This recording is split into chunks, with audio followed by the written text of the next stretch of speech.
I'm not making that up, by the way. I am originally from Alaska. That is where I was born. That is where I grew up. For those of you who are wondering why I don't look like an Eskimo, that is because you are racist.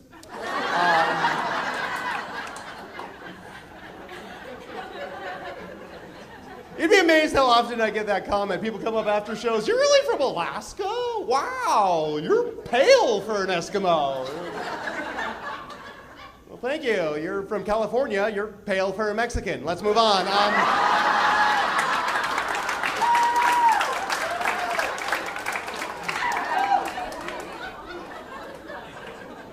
I mean, of course, there are still Eskimos and Inuits in Alaska. This is true. The first girlfriend I ever had growing up was actually half Eskimo. That was actually really cool. On our first date, she took me out clubbing. We ended up killing 2 seals. Yeah. People can shake your head if you want to. In Alaska, that counts as third base. I'll tell you that right now. Okay, I was this close to getting in her mucklucks, and it was.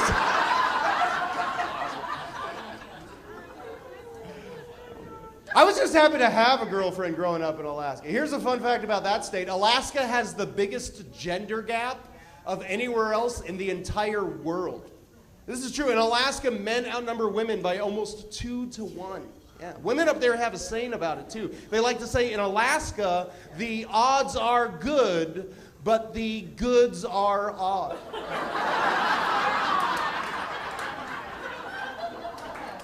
Not even a joke. That's what they really say.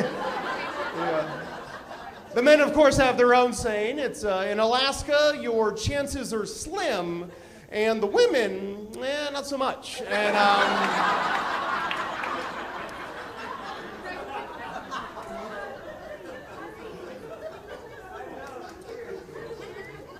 Actually, most people in Alaska, if you really want to know, most Alaskans I like to think of them as just rednecks of the extreme north.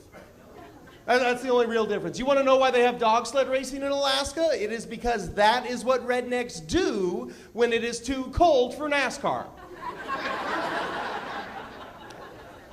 I think the lack of NASCAR is why hockey is so popular in cold places like Alaska and Canada. Right? Hockey, perfect substitute for NASCAR when you think about it. The kind of people who like watching NASCAR just so they can see cars get into a big fiery crash, those are the same people who like watching hockey for the bloody fist fights. Yeah. Right? Yeah. Look at a hockey rink covered with ads, just like the cars are in NASCAR, right? The only difference between the two sports is that in hockey, the players have mullets and are missing teeth. And in NASCAR, those are the fans.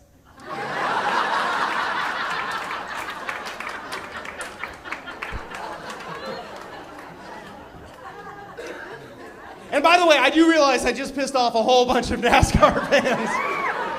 You know, but I figure if any of you guys try and chase me after the show, I can just turn right. So,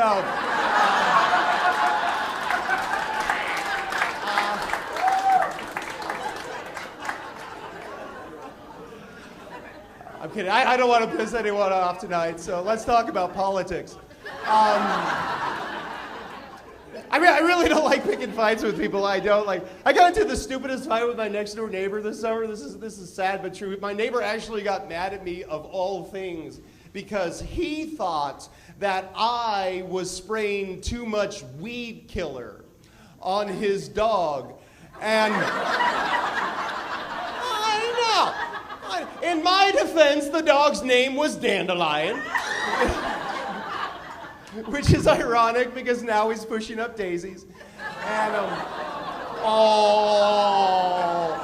I'm going to go to a comedy show and take shit seriously.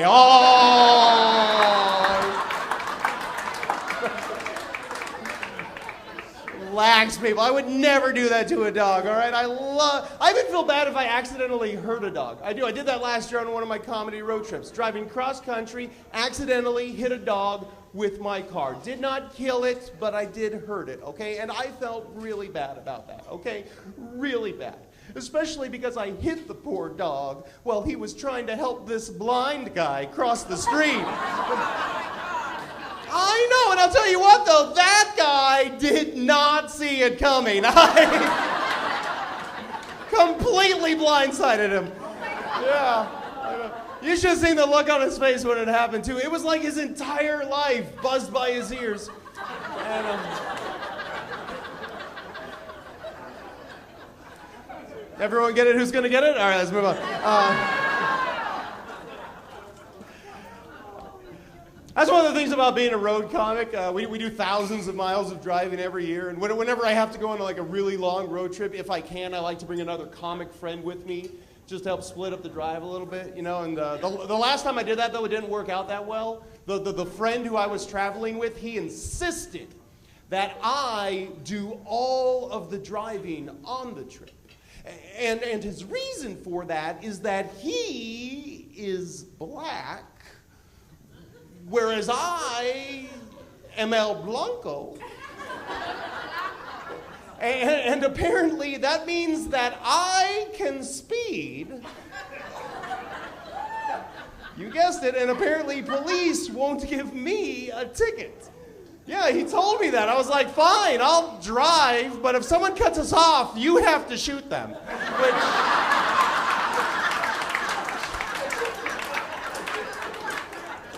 Which I thought was fair, but he thought was racist.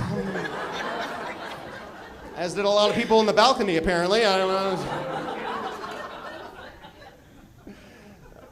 That's the thing about stereotypes, though. Like, we can all admit that stereotypes are wrong, but we all fall victim to them at some point or another. I admit that I succumb to stereotypes at some points. Like, there's this other comic friend who I travel with who happens to be Asian, and I know it's terrible, but whenever me and my Asian comic friend are traveling together, I am the one who insists that I do all the driving.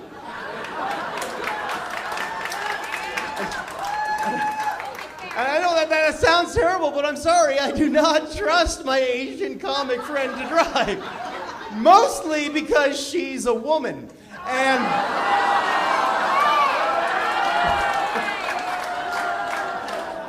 No, you're right, ladies. That joke is only funny when we're making fun of someone's race. And now the Asian woman, she can be pissed, okay? That's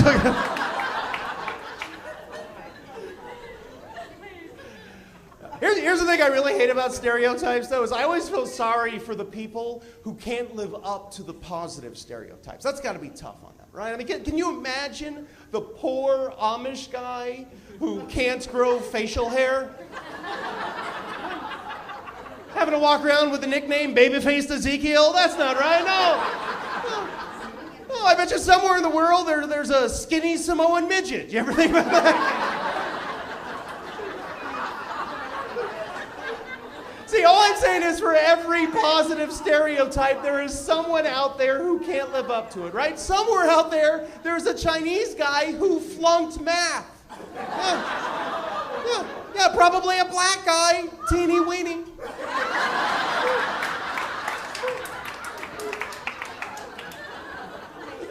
There's probably even a gay guy out there who doesn't have fashion sense, right? Yeah, he's out there right now just wandering around in plaid pants and a sweater vest or whatever outfit that is that you're wearing, sir. And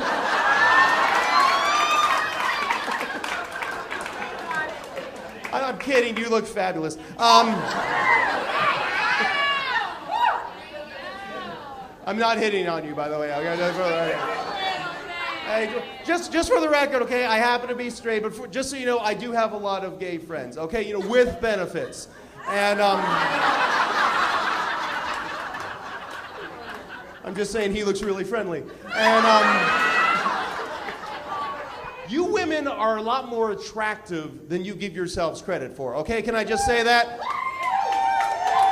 I mean, you women get too self-conscious about your bodies. I know this from the crazy-ass things you will say to us men that make absolutely no sense. Right? Every guy in this room, you've seen a woman at some point in your life look in the mirror and go, oh my gosh, I'm getting crow's feet. I need to stop smiling so much. Has that ever been a deal breaker for any of you guys? Like, dude, I ain't dating her. She looks happy. I'm not down unless she frowns, you know what I mean? Yeah. What's screwed up with society? I mean, like, to give you an idea of like how bad it is, the first time I was ever in the bedroom with my wife didn't want to take her shirt off in front of me because society had told her that she had small breasts. Right? How sad is that? I had to look at her and go, honey, look, I still want to see them. Okay?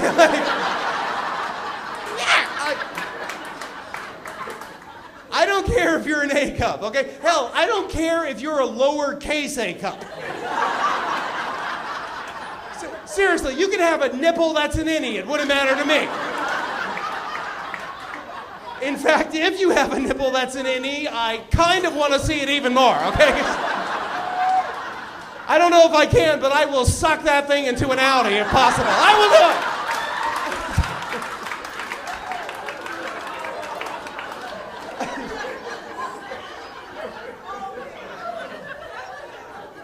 I'm just saying, like, why would any woman ever get self-conscious about something like your breast size? Because I can tell you right now, ladies, no man in this room has ever gone out on a date with a woman where afterwards they went back to her place. And that man saw that woman take her clothes off in front of him for the very first time.